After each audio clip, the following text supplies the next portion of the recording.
যিনি জন্মেছিলেন ১৫০০ বছর আগে, একজন নবী যার প্রতিটি কথা, প্রতিটি কর্ম, প্রতিটি মুহূর্ত আমাদের জন্য পথ নির্দেশক।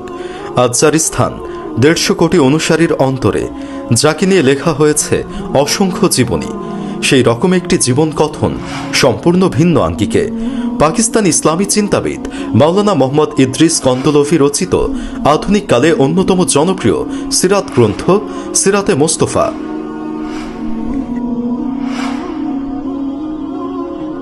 এই সিরাত গ্রন্থের শুরুতে ১০০ গ্রাম আর্ট পেপারে সিরাত অ্যালবাম দেওয়া আছে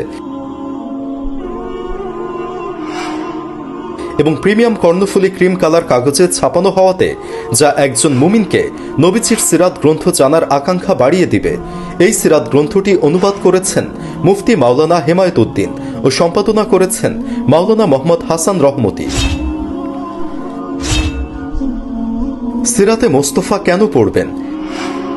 এই গ্রন্থটিতে নবী মুহাম্মদ সাল্লাল্লাহু আলাইহি ওয়াসাল্লামের অতুলনীয় জীবন ও তার সাহাবাদের উত্তম চরিত্র সম্পর্কে বর্ণনা করা হয়েছে। আরবিতে সিরাত সম্পর্কিত প্রায় সমস্ত গ্রন্থের সংক্ষিপ্ত সংস্করণ এই গ্রন্থে পাওয়া যায়। লেখক নবী মুহাম্মদ সাল্লাল্লাহু আলাইহি ওয়াসাল্লামের জীবনের বিভিন্ন ঘটনাকে নতুনভাবে উপস্থাপনের চেষ্টা করেছেন। তাই মুসলিম হিসেবে এই বইটি আপনার সংগ্রহে রাখা খুবই গুরুত্বপূর্ণ।